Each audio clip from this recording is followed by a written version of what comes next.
Hola peleros, hoy me he vestido de colorines porque el smartphone al que voy a invitar a mi mesa de análisis es uno de los teléfonos más coloridos que ha pasado por esta mesa que tengo por aquí. Se trata del nuevo Oppo RX17 Pro, un dispositivo de gama alta que tiene mucha competencia, pero que viene con cosas muy interesantes que estoy preparado para contarte. Lo he probado y este es lo que mola y lo que no. ¡Vamos allá!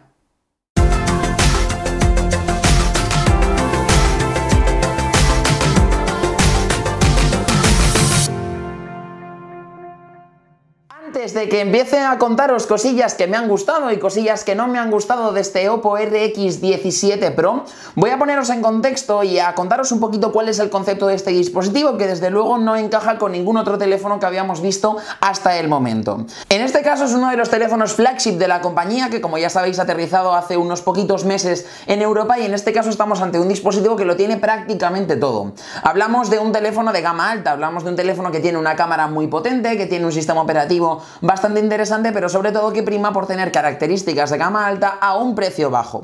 Ahora ya, ¿dónde está el truco para este precio bajo? Bueno, pues el truco está en que, si bien por fuera es un teléfono de gama alta totalmente, por dentro, en sus entrañas, lo que tiene son características de teléfono de gama media premium, como podrían ser los Samsung Galaxy A o similares. Sí que es verdad que está un escaloncito por encima de ellos, pero en realidad lo que tiene es un conjunto de hardware que no llega a ser un teléfono de gama alta, como si lo es, por ejemplo, el Oppo Find X, que ya hemos podido probar por aquí y del que os conté unas cosas muy interesantes. Una vez habiéndoos puesto en contexto de en realidad cuál es el concepto de este dispositivo y el por qué no hay que entenderlo como un super gama alta, sino más bien un teléfono de gama media premium super vitaminado con cosas que vienen de la familia de productos de gama alta, es cuando empiezo a contaros cuál ha sido mi experiencia y por qué tiene puntos que molan, puntos que no molan, cuáles son los que más me han gustado y cuáles son los que me han dejado más fríos. Sin duda, el punto que más me ha gustado y que me parece súper característico de este teléfono, por el que yo personalmente tenía muchas ganas de probarlo, es el diseño. Estamos hablando de un dispositivo que, como veis, tiene un acabado muy único, es un acabado degradado. Este tipo de acabado se estrenó por primera vez con el P20 Pro en su modelo Twilight y se ha puesto súper de moda en el 2018 y por supuesto lo estará en este 2019. Este acabado, como veis, es un acabado en vertical y que tiene por un lado una parte violeta y por el otro lado una parte azul. Personalmente me parece un dispositivo súper bonito. Pero lo más importante es que la parte trasera, en vez de ser de cristal como de costumbre, en este caso lo que tiene es un cristal esmerilado. Este cristal esmerilado supone que no renunciemos a las propiedades del cristal, como por ejemplo en la carga inalámbrica. Este dispositivo no la tiene, pero podría ser que la integrase en un futurible modelo, sino que este cristal esmerilado tiene otras ventajas, como que por ejemplo no se marcan las huellas, que eso es algo muy importante porque en este tipo de cristales no se marcan en absoluto las huellas, y además tiene un acabado súper suave. A mí una de las cosas que más me gustan de este Oppo RX17 Pro es que lo tocas y es un teléfono súper suavecito y es un teléfono súper cómodo. Adicionalmente, una cosa que me gusta es que los marcos de aluminio también tienen todo ese patrón, por decirlo de alguna manera, todo ese patrón de colores entre el morado y el azul, que hace que estemos ante un dispositivo que por todos y cada uno de los cantos en este color Radiant Mist se vea perfectamente con todos estos colores que son súper atrevidos, pero que la verdad lo hacen un teléfono muy único. Por la parte frontal es un trabajo de compactación absoluto. Es el mismo teléfono, por decirlo de alguna manera, que el OnePlus 6T. Se parecen mucho. Luego os contaré por qué. Pero en este caso lo que tiene es un notch reducido a la mínima expresión. En este caso es un notch en el que solamente entra la cámara frontal de 25 megapíxeles y también tenemos por ahí arriba el auricular para las llamadas. Todo el resto de la parte frontal, salvo una pequeña franjita aquí en la parte inferior, es pantalla. La gente de Oppo asegura que la pantalla ocupa un 94% de la parte frontal del dispositivo, mientras que GSM Arena, que como ya sabéis es una página de especificaciones en la cual hacen las tablas de especificaciones de los dispositivos basados en pruebas, pues en este caso aseguran que la pantalla ocupa un 85. Entre 85 y 94 yo tampoco veo mucha diferencia. Lo que sí que veo personalmente es que es una pantalla que ocupa prácticamente todo el frontal y que llama la atención por encima de todo. Te olvidas del notch, te olvidas de las franjas inferiores y te olvidas de absolutamente todo. Y para más índole es un teléfono enormemente cómodo. Estamos hablando de un dispositivo que tú lo tienes en la mano, que es relativamente chiquitito, es bastante compacto, tiene una pantalla grande, pero se puede utilizar con bastante facilidad. A mí me parece un teléfono que a nivel de ergonomía no tiene ninguna pega. Pero ahora sí que sí, vamos a entrar en terreno pantanoso, esas cosas que de verdad me molan más allá del diseño y que tienen un poquito más que ver con la experiencia del dispositivo. Y voy a empezar hablándoos de la pantalla, porque la pantalla es una de esas cosas que me ha gustado un montón. Si este dispositivo tiene muchas similitudes con el OnePlus 6T que ya pude probar por aquí, y como os conté fue un teléfono que me encantó, es porque la empresa que invierte en ambas dos empresas es la misma, es BBK Electronics, basada en Shenzhen, en China. En este caso es una empresa matriz que tiene a su cargo a nivel financiero tanto a Oppo como a OnePlus como a otras compañías, y es por esto que la innovación muchas veces va de la mano, aunque yo os digo que a nivel de experiencia los teléfonos, el 6T y este Oppo RX17 Pro, tienen muy poquito que ver. Pero la pantalla es la misma, son 6,4 pulgadas de pantalla, en este caso de panel AMOLED, con resolución Full HD que nos arroja 402 píxeles por pulgada de resolución. Es una pantalla que me gusta mucho, ya no solo porque tenga un tamaño muy generoso y porque sea un panel AMOLED, que eso siempre es bueno ya de por sí, sino porque el detalle es bueno, se ve siempre una buena calidad de imagen, han conseguido perfilar los colores para que los colores blancos sean muy neutros, los colores negros sean muy intensos, los colores más vívidos se vean como muy vívidos, con mucha fuerza, con mucha naturalidad, y de esta forma lo que conseguimos ver en esta pantalla siempre es un muy buen contenido, ya estés viendo series, ya estés viendo lo que tú quieras. Lo que sí que no es compatible es con la función HDR, que sí que nos gustaría, pero en este tipo de rangos de precio es una característica que normalmente está más recortada. De cualquiera de las formas me sigue pareciendo una pantalla que es un acierto, es muy válida para el día a día, te permite disfrutar de contenido multimedia, de redes sociales y de cualquier cosa que necesites hacer, y adicionalmente el brillo en combinación con el contraste hacen un muy buen trabajo para que tú salgas a la calle y la pantalla se vea fenomenal. Y el sensor de lo que sería la iluminación que tenemos alrededor para calibrar el brillo de forma automática funciona de forma ágil, funciona de una forma muy bien puesta, y por tanto estamos ante un dispositivo que en el término de pantalla sigue siendo excepcional. Y muy importante, un apartado que a mí me ha parecido muy interesante de este dispositivo y que le doy también ese punto que mola porque me parece un absoluto match: la batería. En este caso la gente de Oppo lo que ha integrado en su interior es una batería de 3500 miliamperios, pero lo que lleva dentro en este caso son dos celdas de 1850 miliamperios cada una. ¿Por qué dividir el dispositivo en dos baterías cuando en realidad, como el resto de fabricantes, lo hubiesen podido meter en una única batería? Bueno, pues para evitar que se dañe cuando utilizamos la carga Superbook. Esto os lo voy a contar ahora en un momentito. Mientras tanto os digo cuánto dura la batería. Con un uso normal, como el que le podemos dar todos los usuarios de forma habitual, con redes sociales, correo electrónico y demás, así un día a día normal de cualquier usuario de gama alta, es un dispositivo capaz de alcanzar el día y medio de batería, lo cual me parece una absoluta barbaridad y me parece más que correcto teniendo en cuenta cómo está la competencia. Y adicionalmente a esto, si tú eres un usuario ya muy heavy user, que estás todo el día jugando y que estás todo el día haciendo cosas muy potentes con tu smartphone, entonces lo vas a tener que poner a cargar todas las noches. Pero de verdad que os prometo que no es un problema. A mí personalmente me parece que una batería como esta en un teléfono de gama alta cumple más que de sobra con las expectativas y me parece un auténtico acierto. ¿Dónde está de verdad el acierto? Bueno, pues de verdad el acierto está en el sistema de carga. Lleva la carga Superbook, que se estrenó por primera vez en el Oppo Find X Lamborghini. Si no habéis visto el unboxing de la edición especial del Oppo Find X Lamborghini, lo tuvimos aquí en la mesa de disecciones y le puedes echar un ojillo porque ya está en el canal. En este caso la carga Superbook en este Oppo RX17 Pro es capaz de cargar el 50% del dispositivo en apenas 15 minutos conectado a la corriente eléctrica, y la carga completa del 0 al 100% llega en apenas 40 minutos. Esto supone que yo lo que tardo en desayunarme, vestirme y ducharme por las mañanas es tiempo suficiente para recargar la batería de este teléfono del 0 al 100. Así que yo lo que he hecho durante mis pruebas ha sido levantarme de la cama, enchufaba el móvil, me iba a desayunar, me duchaba, me vestía y ya tenía el móvil preparado para todo el día. De esta forma he evitado tenerlo conectado toda la noche, pero que de nuevo si lo hicieseis no supondría ningún problema. El cargador viene incluido en la caja y es una absoluta pasada, eso os lo puedo decir tranquilamente porque a mí personalmente es un cargador que me ha flipado, y más me vale a mí que el resto de fabricantes empiezan a apostar por la carga como lo está haciendo Oppo, porque la verdad es que es una maravilla. ¿Y qué más os puedo contar a nivel positivo? Bueno, pues os voy a hablar de reconocimiento biométrico, porque en este caso lleva dos tecnologías de reconocimiento biométrico que me han parecido maravillosas. La primera de ellas es un sensor de huellas bajo la pantalla.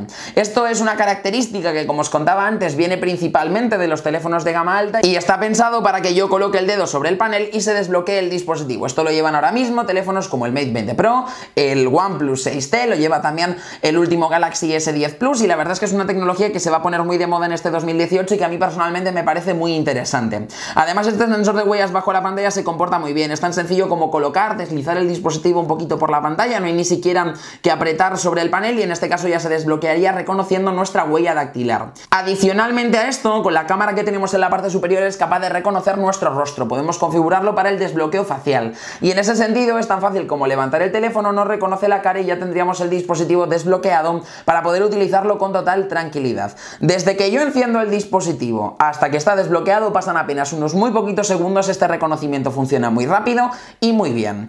Y ahora me voy a meter en uno de los terrenos más interesantes de este Oppo RX17 Pro, que es el terreno de la cámara. Aquí muchos me habéis preguntado sobre mi experiencia. ¿Por qué? Porque es una de las cámaras que más apostaba a finales del 2018 y que sigue siendo una alternativa muy interesante en este 2019. Os voy a contar mucho sobre ellas y voy a dividir la review de esta cámara en dos partes. En la parte lo que mola y en la parte lo que no. ¿Y cuál es la parte que se va a la parte de lo que mola y cuál es la parte que se va a la parte que no mola? Bueno, pues en este caso los dos modos que he elegido como puntos que molan en este RX17 Pro son el modo nocturno y también el modo retrato. Sin embargo, he metido dentro de la parte de lo que mola y lo que no la fotografía automática normal que todos hacemos con el dispositivo de levanto y disparo, porque ahí sí que tiene serios problemas. Pero antes de nada os pongo en contexto y os voy contando las cosillas por orden para que no os perdáis y yo tampoco me pierda, que últimamente me pierdo mucho en los vídeos y me voy por ahí por Dios sabe dónde.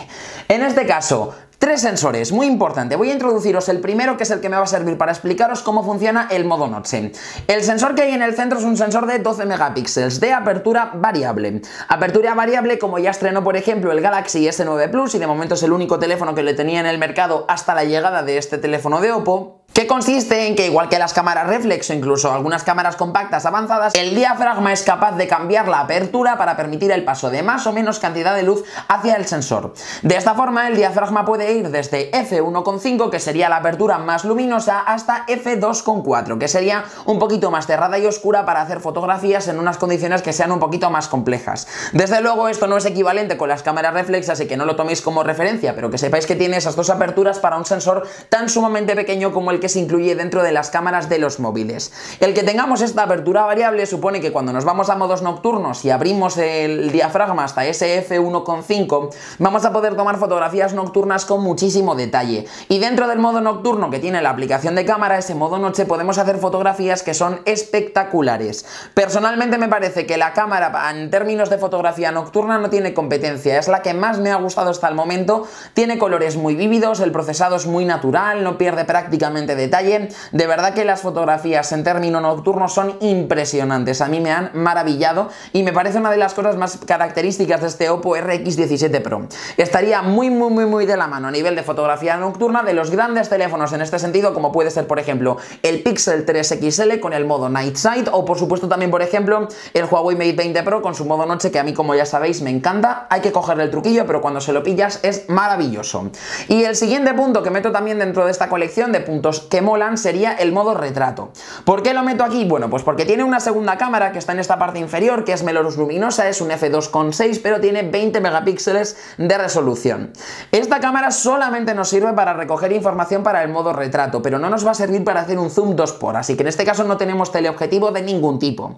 En este caso lo que nos vamos a encontrar con la fotografía en modo retrato es que siempre hace una muy buena diferenciación contra el primer plano con el segundo plano, y en este caso el recorte es extremadamente natural, como si lo estuviésemos haciendo con una cámara avanzada. Y lo más importante, que ese recorte natural y esas fotografías perfectas en modo retrato no solamente las hace cuando hay buenas condiciones de luz, sino que las hace en cualquier luminosidad, en cualquier condición lumínica. Tú intentas hacer un modo retrato por la noche con muchos dispositivos del mercado y no lo consigues, y en este caso por la noche es un absoluto magnum de la fotografía en modo retrato. Así que en este sentido el modo retrato también es una de las cosas que más me ha gustado y lo meto dentro de este cajón de puntos que me molan. Y ahora me muevo al cajón de puntos que no me molan para seguir hablando de la cámara. ¿Por qué? Porque la gente de Oppo ha hecho una cosa que a mí personalmente me ha dejado muy loco, y es que se han centrado mucho, se han centrado tanto dentro de la parte que el resto de fabricantes no se centran, como es el modo nocturno, el modo retrato, que últimamente está muy a la moda pero que ninguno termina de perfilar, y han abandonado al completo Todo eso en el que el resto de fabricantes sí que meten muchísimo interés, que es la fotografía en modo automático. Tú te metes en la cámara y entonces disparas en modo automático, tal cual, como si lo estuvieses haciendo con cualquier otro dispositivo del mercado. Y en este Oppo RX17 Pro, a pesar de que es un dispositivo muy interesante o que por lo menos debería aportar muchísimas cosas, lo cierto es que las imágenes aparecen como si estuviesen lavadas, hay mucha pérdida de detalle, los colores son poquito fieles. A mí personalmente es una de las cosas que más me ha decepcionado de este dispositivo, pero sí que es cierto que sigue estando un pasito como por encima de otros teléfonos que le hacen la competencia directamente.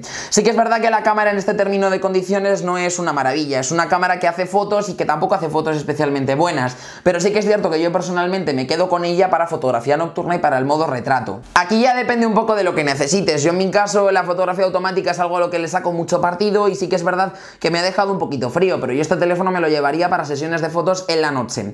En este caso, lo que os contaba, las imágenes salen lavadas, hay mucha pérdida de detalle, el color no es nada fiel, así que aquí sí que ha habido un importante fallo.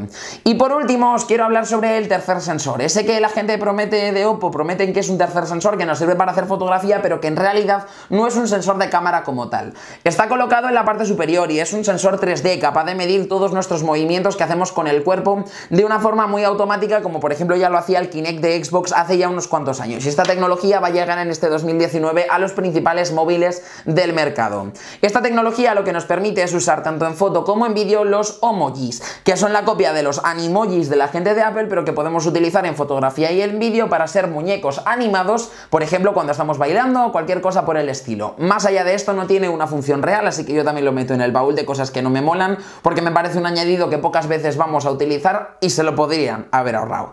Y ahora sí que sí, voy con los tres últimos puntos de cosas que no me han molado de este teléfono y que quería destacar en esta review, por lo menos contároslo. El primero es ColorOS, que en este caso es la capa de personalización que lleva el Oppo RX17 Pro y que es una capa de personalización basada en Android 8 Oreo, 8.1 Oreo. En este caso ColorOS es totalmente lo contrario a Android nativo o Android One. Si eres fan de esas dos plataformas, lo que sí que te puedo decir es que ColorOS va a ser tu peor enemigo, porque a mí, por ejemplo, es un sistema operativo que no me parece que tenga justificación en un teléfono como este. ¿Por qué? Porque tiene muy poquitas generaciones, todavía tiene muy poco avance, y aquí es donde se nota que estamos en una cultura china totalmente y que de momento no han conseguido adaptarlo al mercado europeo. Es un sistema operativo que no tiene concepción, o sea, que no tiene ningún objetivo. Hay muchas cosas que están duplicadas, muchas cosas que son redundantes, como por ejemplo en el terreno de los ajustes y las notificaciones. Hay muchas opciones de personalización que podemos hacer de muchas formas diferentes, pero cuando en realidad queremos una opción de personalización realmente importante, como puede ser la personalización de los tonos de la pantalla, no está disponible porque no existe para este dispositivo. Entonces todavía tiene muchas cosas que solucionar que a mí personalmente me dejan bastante frío, y sobre todo que la estética tampoco es especialmente bonita. Me gustaría que hubiese un avance en ColorOS, porque entonces sí que sería un teléfono realmente interesante en este sentido, o por lo menos que copien a su hermanito OnePlus y hagan un sistema operativo basado en Android de verdad, pero con algunas mejoras. Eso sí que sería muy interesante, porque ya sabéis que el OnePlus 6T en términos de software es una maravilla. Pero sin duda lo que sí que quiero decir en este campo es que les faltan muchas cosas, como por ejemplo un buen control gestual o esas funciones de personalización que yo he hecho un montonazo en falta. El siguiente punto negativo en este caso sería el sonido. Solamente tiene un altavoz que está colocado en esta parte inferior. El sonido es muy a caja, es un sonido que prácticamente no tiene matices, y aunque tiene un buen volumen, yo personalmente no lo utilizaría en exceso, porque la verdad es que la calidad no es desde luego asombrosa. Y adicionalmente esto, en términos de sonido, otra cosa que también quiero destacar es que han eliminado el jack de 3,5 milímetros. Esto no es necesariamente algo malo, porque lo están haciendo muchos fabricantes en el mercado ahora mismo. Pero es malo cuando en la caja no han incluido un adaptador de USB tipo C a mini jack de 3,5 milímetros, sí que han incluido unos auriculares USB tipo C, pero al final están limitando a que tus usuarios utilicen los auriculares que han tenido toda la vida y que son sus auriculares favoritos, y que yo personalmente veo con más sentido el que incluyan ese pequeño adaptador que no unos cascos propietarios para el dispositivo. Y lo último de lo que os quiero hablar es del procesador, que en este caso sería lo que viene en las entrañas del dispositivo. Es un procesador Qualcomm Snapdragon 710, a medio camino entre los procesadores 600 de la gama media y entre los procesadores de la gama 800 de la gama alta, que son por ejemplo el que utilizan el OnePlus 6T y otro montonazo de teléfonos de gama alta. En realidad el teléfono se comporta sin ningún lag, no tiene absolutamente ninguna pega a nivel de rendimiento, no hemos encontrado lags, ni caídas de frames, ni nada por el estilo que pueda suponer una experiencia negativa en términos términos del día a día. ¿Dónde está el problema? En la GPU. La GPU no es una GPU de gama alta y eso se nota muchísimo cuando estamos jugando a juegos. Y eso se nota porque normalmente tenemos tiempos de carga más elevados, vemos como no todo funciona todo lo fluido que nos gustaría e incluso algunos juegos como Fortnite no son compatibles en este teléfono. ¿Por qué? Porque la GPU no es compatible con ese juego y por tanto limita a muchos usuarios que se lo compren a poder jugar a él. A mí esto personalmente me parece un error, dudo que haya tanta diferencia de precio entre un procesador de la gama 800 y una de la gama 700, pero desde luego de cara a los usuarios con competencia como el Mi 9 de la gente de Xiaomi que tiene un Snapdragon 855, sí que queda razonablemente mal el que hayan metido un procesador de la gama 700, que al final estamos hablando de un procesador con un rendimiento ligeramente inferior y que sobre todo se nota en terreno de funcionamiento gráfico, juegos y demás, que es algo que importa muchísimo a los usuarios. Aún así tienen el Game Space que está por aquí, que es un pequeño espacio en el que podemos meter nuestros juegos, potenciar el rendimiento de la GPU siempre que les sea posible y adicionalmente bloquea las notificaciones y establece como fijo el brillo de la pantalla para que podamos jugar muy a gusto, pero ya os digo que esta experiencia a mí personalmente no me acaba de convencer y me parece que necesitarían un update de verdad a la gama alta para ser un teléfono de gama alta absoluto. Es lo que os contaba al principio. Por dentro tiene características de gama media alta con este procesador de la gama 700 de Qualcomm, pero en realidad por fuera sigue siendo un teléfono que tiene todo lo propio de la gama alta, como por ejemplo el sensor de huellas dactilares, la triple cámara o incluso una pantalla con un notch reducido a la mínima expresión. Es un teléfono muy interesante desde luego y yo recomiendo su compra, cuesta 599 euros. A mí es un teléfono que me ha encantado en prácticamente todos los ámbitos, pero desde luego que hay muchas cosas que todavía tiene por pulir, como por ejemplo toda esa fotografía en modo automático, el tema del rendimiento que está un escaloncito por debajo que su competencia más directa y sobre todo también teniendo en cuenta cómo viene la gente de Xiaomi con el Mi 9 que cuesta apenas 450 euros y que en realidad está un escaloncito por encima que este, que es 150 euros más caro, pues ahí sí que se pueden encontrar con un importante problema y con un buen rival que les hace la competencia. Desde luego es un teléfono muy interesante, pero con cosas que pulir y al final ese es el único problema que tiene, pero yo de por sí me lo compraría. A mí es un teléfono que me mola, me parece muy bonito y que ofrece algo realmente diferencial al resto en un terreno en el que prácticamente poco se podía innovar. Espero que os haya gustado esta review tanto como me ha gustado a mí probar este teléfono y nosotros, como siempre ya sabéis, nos vemos en el próximo review, unboxing, comparativa o lo que llegue primero. ¡Hasta la próxima!